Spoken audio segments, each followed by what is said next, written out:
Hey everyone, Curry and Chips Mining here. I have decided to upload a video which is going to be a series of mini videos all regarding crypto mining, and this is actually upon the request of quite a few people and my listeners have actually requested this. Would I do a tutorial on getting into crypto mining? And I thought to myself, yeah, I'm happy to do that. I think that's the whole point of my channel. I want to try and support people getting into crypto, particularly people that have never done it before. And I think the best way of doing that is to do a series of videos, because honestly, if I tried to do it in one video, it would just be impossible. It'd be about 3 hours long and you'd probably all just turn off.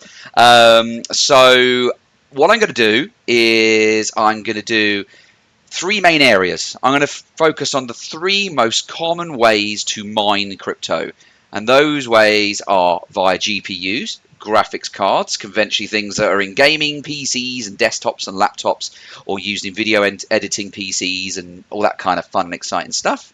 I'm then going to do a video on CPU mining, which is quite similar in terms of the setup you need, but you're using CPUs, so the processors, the brains of computers, to actually do the mining. And then I'm going to do a final series of videos which is going to be on ASICs.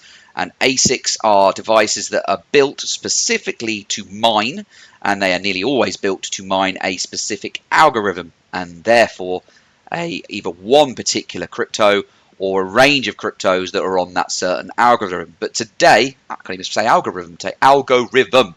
But today I'm going to talk to people about GPU mining. And this video is aimed at people that have never done it. So imagine you have zero knowledge. So if you are an experienced miner and you've stumbled across this video and you're watching it and you're thinking, what is Curry and Chips on about? This is blatantly obvious. How would someone not know this? Just imagine what it was like for you in day one and you somehow got involved with this. Maybe a friend told you about it. Maybe you, I don't know, you saw a video like hopefully this one and you thought, yeah, I want to give that a go. So at the moment on screen, I have brought up an image of a GPU mining rig. And I've done that on purpose because it helps me explain the certain elements that make up a GPU mining rig, and therefore what kind of things you're going to need to buy, what you're going to have to deal with, things you need to think of, your thought process, revenues and all that. I'm also in this series of videos going to be going through a number of websites which are amazing sources of knowledge and places for you to help and assist you work out how much money you can make, how much money you're going to lose. And that can range from calculators to even tips for buying hardware. And I have done a couple of other videos before on tips for buying hardware, so remember to check those out if you can. But yeah, GPU mining, what the hell is it about? How do I do it? Is it profitable? Is it worthwhile doing? I obviously think yes. And I currently run in my own personal farm. That is a term that you'll hear quite a lot in mining. Farm is your estate of crypto mining hardware.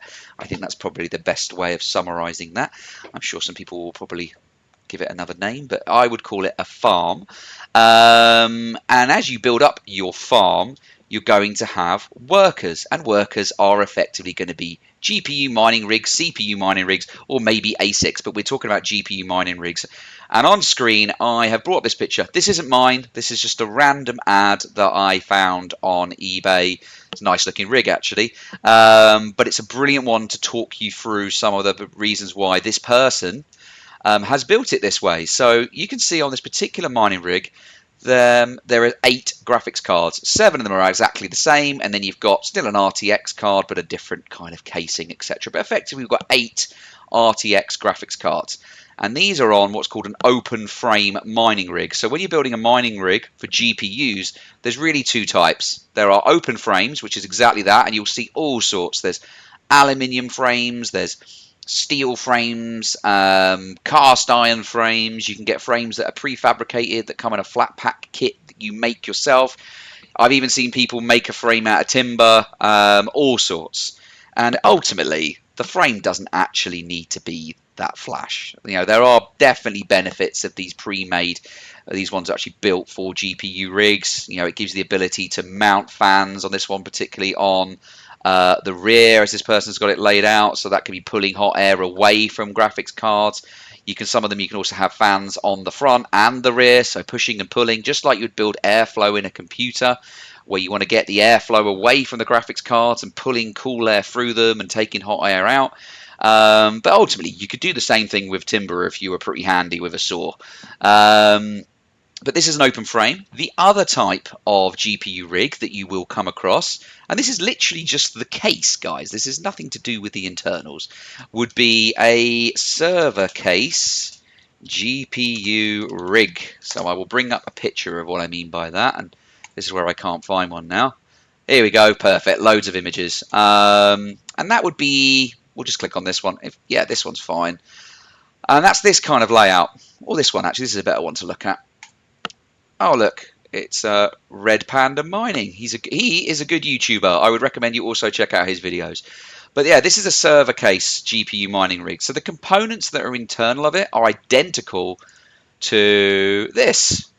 But the difference is this is in a big metal box with a lid that goes over the top of it. So all of the airflow is enclosed within that case.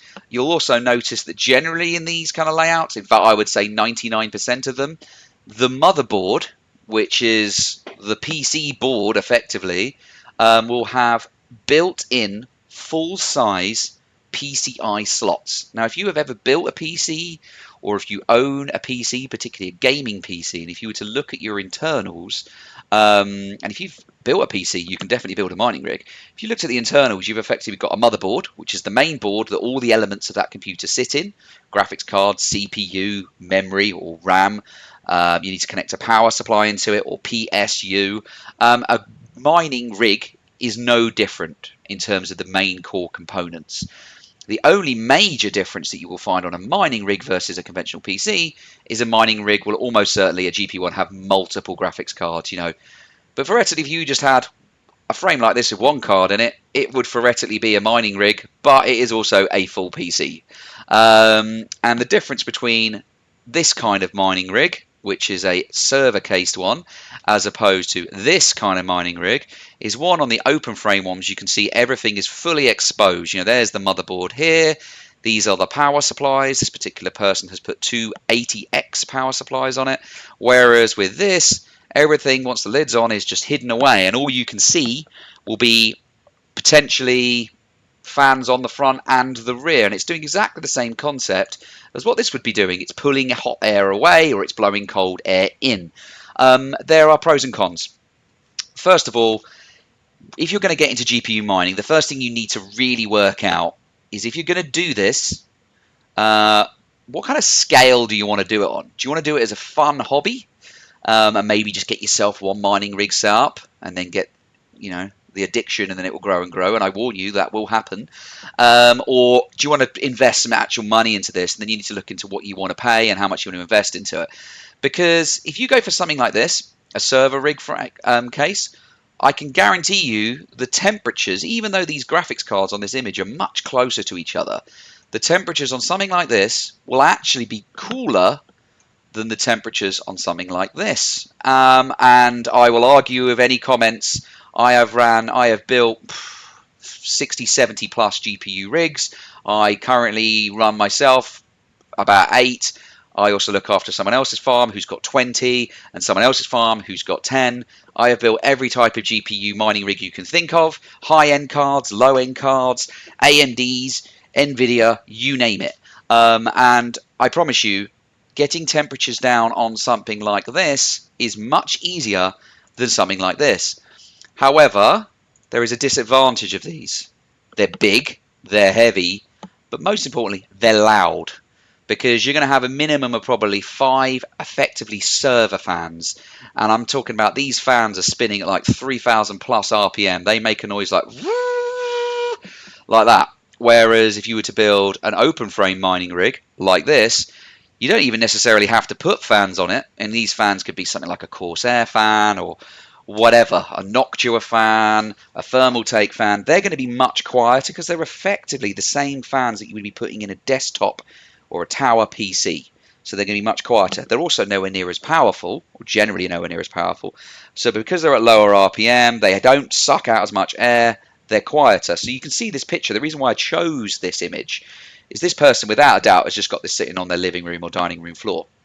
Yeah, it's just sitting there. So they might have just done that for the photos, but ultimately a rig like this could be used in a residential address.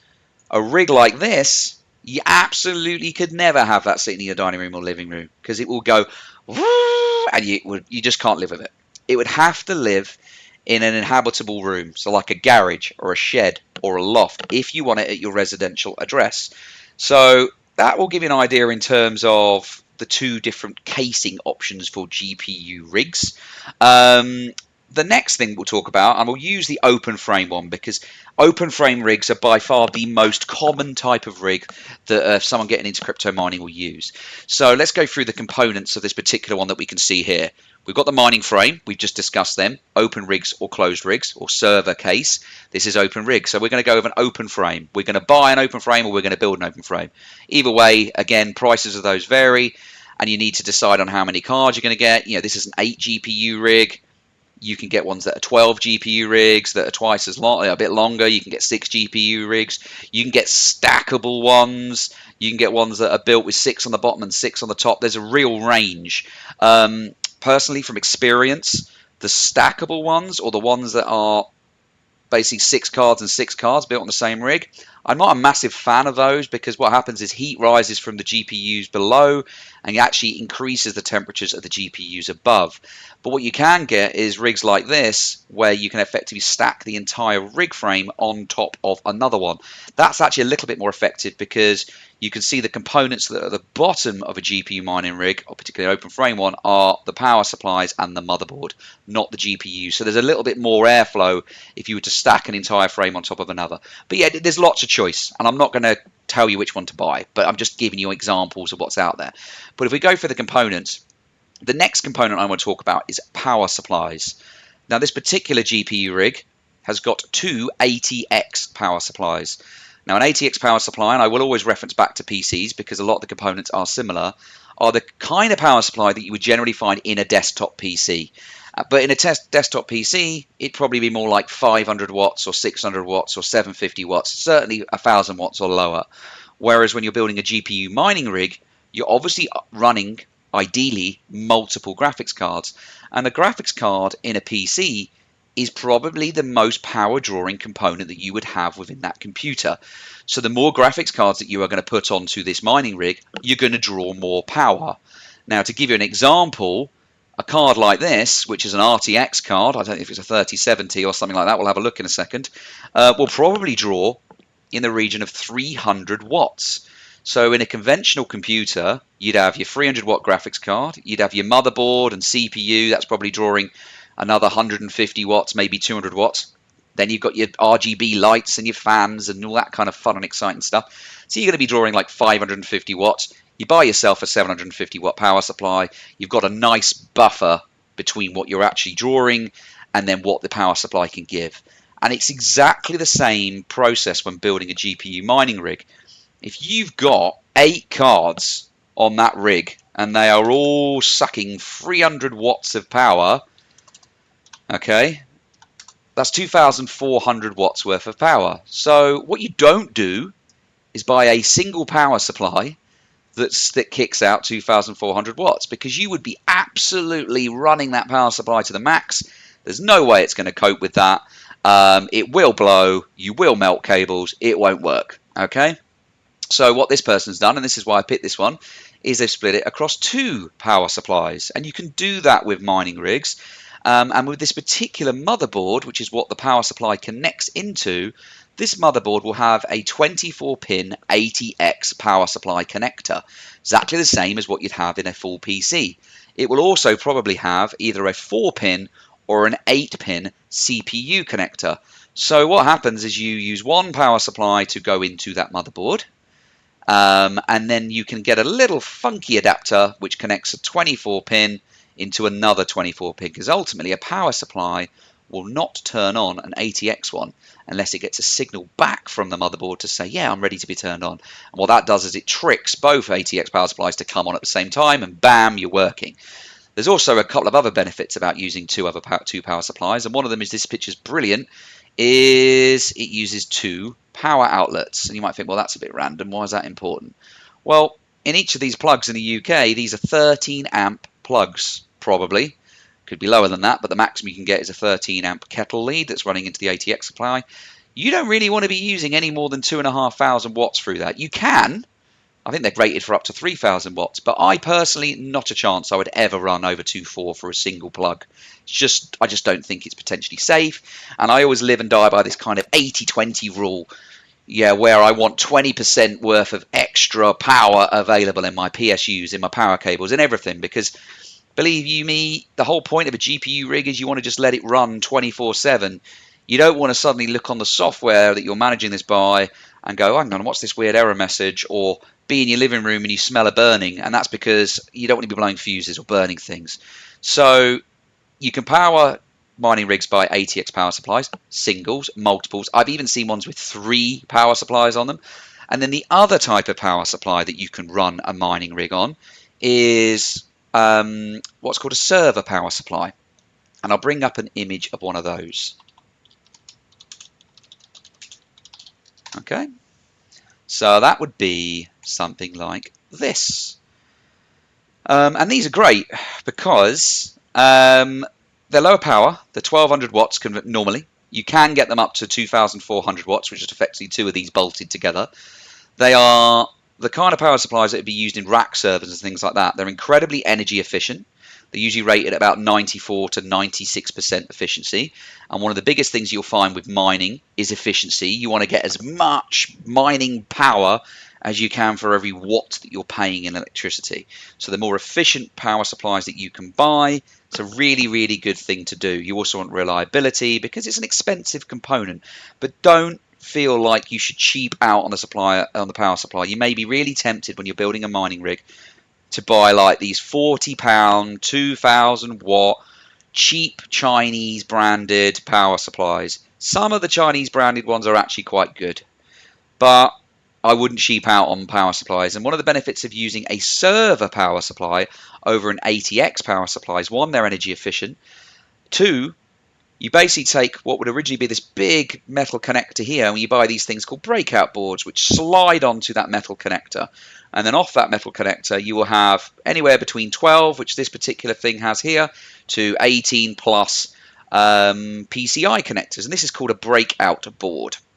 And the handy thing about a breakout board is these PCI connectors, which will be 8-pin leads on this side, 6-pin leads on this side, are the exact power connection that you need to plug into your graphics cards.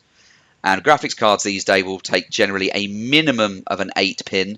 They may take 2 8-pins. I've even seen some cards out there that will take 3 8-pins. And that's where a conventional ATX PC power supply is not particularly great for building a mining rig, because even if you buy a decent one, 750 watts plus, it's going to come with 4 PCI leads, which just isn't going to be enough to build, let's say, an 8 GPU rig. Because if you think about it, let's say you've got a graphics card that requires 2 in each, that's 16 PCI leads you're going to need. And a conventional ATX power supply that you would buy from from an online retailer or stuff may have 4, may have 6. Well, that just doesn't add up. You're going to need multiple power supplies, multiple power sockets. Doesn't work. So that's why you can either buy specific mining built ATX power supplies, which if they're 2,000 watt rated will probably have 16 PCIs on them, which is enough to run the graphics cards on this rig. But it still isn't enough to run the entire rig in this example. And the reason why is underneath these graphics cards, there are things called risers. Here we go. This is a better picture. And if you look at this picture here, you can see the motherboard, which has got a CPU on it with your spinning fan, your CPU cooler to keep that nice and cool. It's a nicely built rig, this. It's a great example, actually. And then you can see on this particular motherboard, this motherboard has probably 2 full-size PCI slots. And you could theoretically take a graphics card and plug it directly into a full-size PCI slot here. But there's not enough room to get all 8 of them on here, but there is 8 PCI slots. There's these little mini ones. So what miners do is we buy these things called GPU risers, which are these things. And a GPU riser is a full-size PCI slot, which will need a USB running down into this little PCI adapter, which then plugs into the motherboard.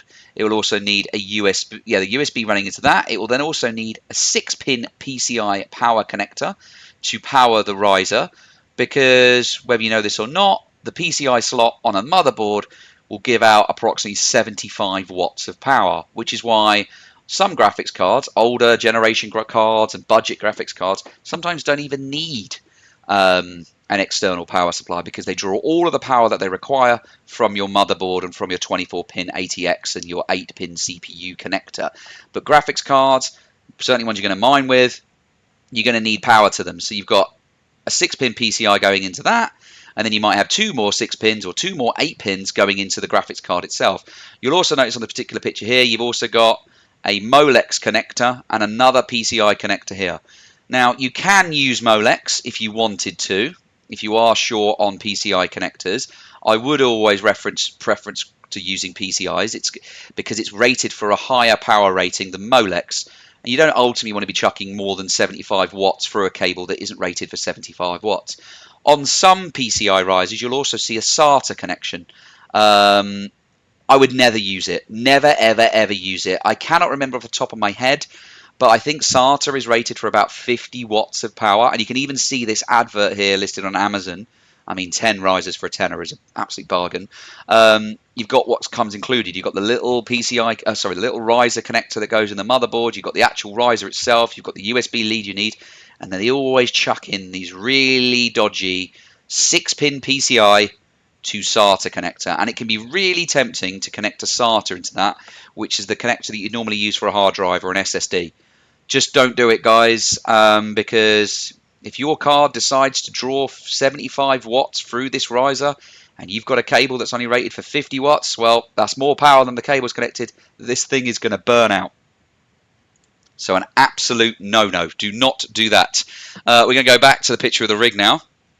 So this person has done it right. They've got GPU risers going out, and what they've probably done, annoyingly there isn't a picture from the rear, but they then got PCI connectors going into each of the graphics cards, and then there'll be PCI connectors going in to each of the risers. In fact, you can kind of just about see that one and that one there, which is why this particular person has decided to use 2 power supplies. He or she may not be using all of the power that they've got, but you know what? That's not a bad thing, because it gives them plenty of connectivity, and they built this to a really, really good standard. So that's the hardware you're going to need. You're going to need power supplies. You're going to need GPUs. You're going to need a frame or a case. You're going to need, if you're going to need a frame, you're going to need risers, and you're going to need silly little things. Motherboard screws or power supply screws to bolt the graphics cards in place. You may choose to put fans on the rear or the front. It doesn't actually make a huge amount of difference, and when you're first starting out, chances are you're not going to be producing an insane amount of heat, because one thing you have to cope with GPU mining, in fact all mining, not necessarily CPU, but definitely GPU and ASICs, is the amount of heat that these things can produce. If you've ever had a gaming PC or even an Xbox or a PlayStation 5 and you've sat in a room and you've had a serious gaming session, and then like when you were younger your mum would come in and go, bloody hell, it's hot in here, that's because of the heat that graphics card is chucking out. Now that's one graphics card and one power supply. You suddenly stick 8 of these things in a line, and these things are running 24/7. There is heat being chucked out of this graphics card. So again, this thing can't live in a small enclosed space like a cupboard without any ventilation, because all that's going to happen is the air that is in that space is just going to get hot and hot and hot, which is going to mean the cards run hot, which means you cannot hash them efficiently. You're reducing the money that you're making, and you're ultimately potentially going to damage the hardware that you purchased. So think about ventilation. Think about where this thing's going to live. Think how you're going to power it. And these are all things that you probably want to consider before you even go out and buy anything. Otherwise, you're going to have to re-engineer stuff. I mean, oh my God, where's this going to live? I didn't realize it was going to be so loud. How am I going to power it? Blah, de, blah, de, blah. So that's the components. The next step, once you've decided on the fact you're going to build a GPU mining rig, is what are you going to use? How much do you want to spend? And that varies massively. You know, my very first mining rig was £1,200 in the UK. So what's that? It's probably like $1,500 US. It was a rig that was made up of AMD RX 580 8GB cards. They're older cards now. You can pick those things up for about £50. Are they the most efficient cards in the world? Absolutely not. Can you make profit on them? Just can about right now. But you're not going to make, when I say profit, we're talking about if you make £1, you might spend 90p running it. So that's the next thing we're going to talk about now. And I realize that this long video could get even longer. So what we're going to do, we're going to stop this video here. This has been all about the components of a GPU mining rig. In the next video, we're going to talk about the graphics cards that are going to go into a GPU mining rig. We're going to talk about which ones are profitable, which ones aren't. Is it worthwhile spending more money? And look, guys, I hope you watch the next video. We'll leave a link to it once it's uploaded. Check me out in that video. Any likes, any subscribes would really help me grow the channel. And I'd love some comments and feedback below. Are you brand new to GPU mining? Have you thought about it? Do you want to get into it? Is this kind of content helpful? Cheers, everyone.